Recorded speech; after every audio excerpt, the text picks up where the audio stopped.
Hello friends, मैं हूँ आपकी अपनी सुनो थोड़ा। आपने इस कहानी के पिछले पार्ट्स को अपना प्यार दिया, उसके लिए आपका धन्यवाद। उम्मीद करूँगी कि आगे भी इसी तरह आप मुझे अपना प्यार देंगे। इस कहानी के पिछले पार्ट्स में आपने सुना रूबीना कैसे तांत्रिक की बातों में फंस जाती है।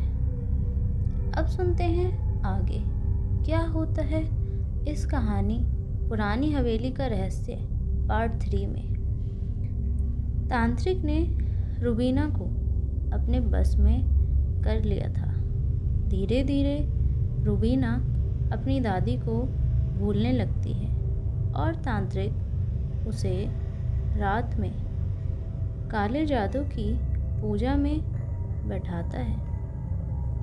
कुछ समय बीतने के बाद तांत्रिक रूबीना को कहता है कि उस हवेली के कमरे की तलाशी लेनी है। रूबीना उसकी बात मान जाती है और हवेली में कमरों की जांच करने लगती है। अब वह अपने घर में किसी से बात नहीं करती थी और ना ही कहीं जाती थी। अब वह तांत्रिक की बात मानती है और कमरों की जांच करती है, लेकिन उसे कुछ भी नहीं मिलता है। हवेली में कुछ ऐसे राज होते हैं जो रूबीना और उसके परिवार को अभी तक नहीं पता थे। इन राजों को सिर्फ उसकी दादी ही जानती थी, जो अब इस दुनिया में नहीं है। रूबीना की दादी अब इस दुनिया में नहीं है, तो देखिए कैसे वो पता करेगी इन रहस्यों के बारे में। सुनते हैं आगे। इस हवेली में कुछ ऐसे रहस्य थे जो किसी को नहीं पता थे।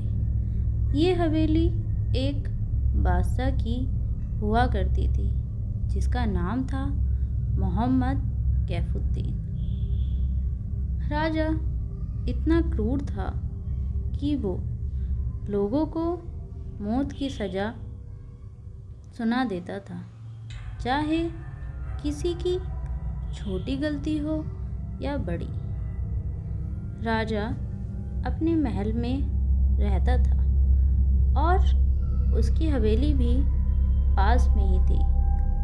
उसके जितने भी राज होते थे उसी हवेली में थे। उसने उस हवेली में एक औरत को जिंदा जला दिया था। राजा के पास कुछ ऐसी सिद्धियाँ भी थी जो कि उसे काले जादू से मिली थी। राजा की सारी ताकत एक किताब में थी और वो किताब उसी हवेली में रखी थी।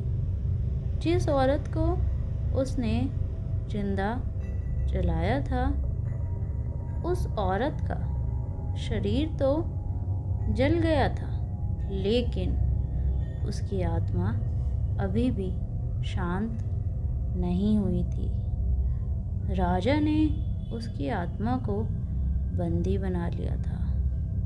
उसने उसकी आत्मा को एक बोतल में कैद कर दिया था। उसकी हवेली में बहुत सारा सोना था और उसके पास वो किताब थी। उस किताब के बल पर वो सब कुछ प्राप्त कर लेता था जो कुछ उसे चाहिए होता।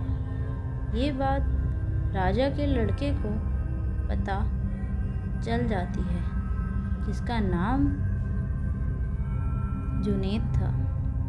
एक दिन जुनैद उस हवेली में जाता है और वो हवेली की छानबीन करना शुरू कर देता है, लेकिन उसे वहाँ कुछ नहीं मिलता है। काफ़ी दिन तक वो वहाँ छानबीन करता है, लेकिन उसे फिर भी वहाँ कुछ नहीं मिलता। वो वहाँ रोज जाता है और जैसे जाता है वहाँ से वैसे ही वापस आता है। काफ़ी दिन ऐसे ही बीत जाते हैं, लेकिन जुनैद को कुछ समझ नहीं आता कि वो क्या करे। उसको अपने बाप की जगह लेनी थी। अपने बाप को मारकर खुद वह राजा बनना चाहता था, लेकिन उसे कुछ समझ नहीं आता है। एक दिन वह राजा अपने सेनापति के साथ उस हवेली की तरफ जाता है।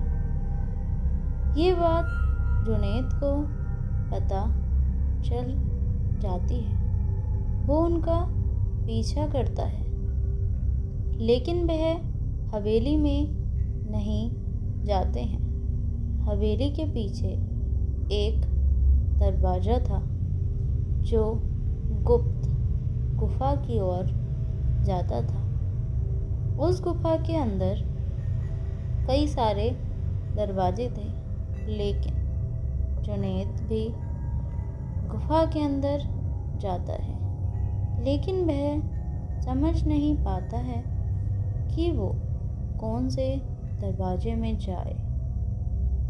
वह वहाँ से लौट जाता है और उसे रास्ते का कोई भी अंदाज़ा नहीं होता है।